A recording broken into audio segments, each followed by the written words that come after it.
What's up, guys? This is Geoff Ulrich with Awesemo.com, bringing you the Jock Market Week 3 NFL preview here. And today's show is sponsored by Jock Market. If you haven't heard, Jock Market, they've turned fantasy sports into a stock exchange. Forget waiting until the end of the game to make money. Jock Market allows you to buy, sell shares of players in real time for real money with guaranteed payouts for all the shares at the end of each night. Daily markets, NBA, MLB, NHL, and PGA. You can make real money every hour, every minute, every second of every game or match. Use the pregame IPO to pick up shares of your favorite players. Then you buy, sell, or hold during the game based on your own analysis. That's the best part. Download the app to get started.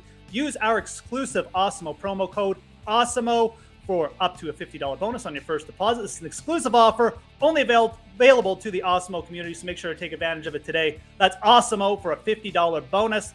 Now let's get to the Jock Market picks, and I am going to start off by talking about an elite quarterback here in Russell Wilson. I love him for week 3. Now, there's lots of elite quarterbacks with good matchups here. You got guys like Patrick Mahomes, Lamar Jackson, Kyler Murray. They're all getting heat, but not as much talk about Russell Wilson, and I really like that, especially for Jock Market. It means a better buy-in opportunity, perhaps a little bit lesser to pay in the IPO. And look, he has got maybe the matchup of all matchups here with the Minnesota Vikings. The Vikings so far this year, 9.3 yards per pass attempt to opposing quarterbacks. That is 5th worst in the league. They're allowing a 77% completion rate to opposing quarterbacks so far. That's secondary, not been able to get it done, not a good enough pass rush. And now they've got the man, Russell Wilson, who's been absolutely balling out so far. 11.1 yards per pass attempt for Russ on the season. That leads the league. And look, this Minnesota team loves to get in shootouts. They're 7-1 to the over under Mike Zimmer over last season at home. So playing at home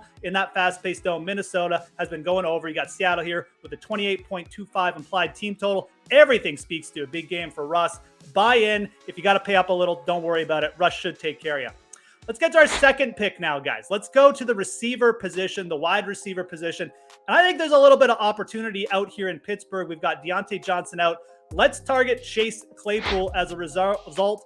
I mentioned Deontay Johnson, 22 targets for him in the first 2 weeks, but now he's gone.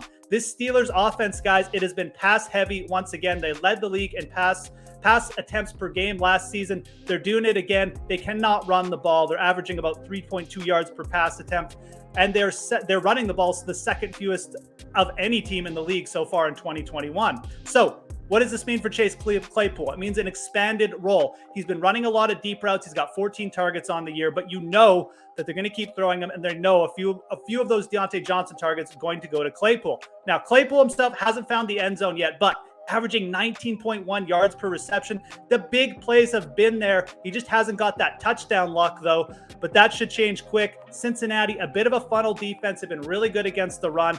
I think their cornerbacks could get exposed here, though. A big guy like Claypool, he's going to have a big height advantage on a lot of these players. So love buying in on Chase Claypool here for week 3 as well on Jock Market. Again, there's not a ton of hype around Claypool despite this Deontay Johnson news. I think you're going to be able to get him for a very good price.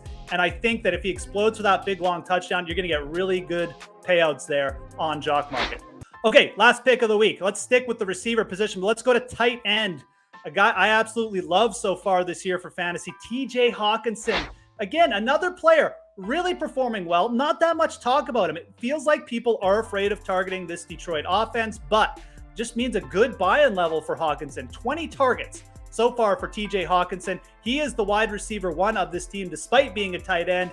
He's got 20 targets, 6 more than anyone else on the Lions so far. And look, Detroit has been a fantastic team for fantasy purposes. They are throwing it 46.5 times per game. They're playing at the 5th fastest pace in the NFL. Their defense stinks, which means Jared Goff is going to be dropping back. And even if he's only averaging 6 yards per target, if he's throwing it 46 times per game, the targets are going to be there for Hockenson. The matchup is pretty juicy too. Baltimore. The teams against Baltimore have to pass because Baltimore is so good at rushing the ball. So they always put teams in these pass-happy situations. They're also giving up the most receptions so far to the tight end position in the league. They've given up 18 catches to opposing tight ends so far. Let other people be fearful of Jared Goff and Detroit. I think Hockenson keeps pounding out a big day. This is a very, very good spot for him. And again, I don't think you're going to have to overpay for him in the Jock Market IPOs. So those are my 3 favorite plays for this week, guys. Again, we got Russell Wilson, Chase Claypool, TJ Hockenson, all guys I love for big weeks. on Jock Market for week 3. Make sure you smash that like, subscribe to the Awesemo YouTube channel if you already haven't. And most importantly, guys, have a great week 3. I'm Geoff Ulrich, and we'll see you again next week.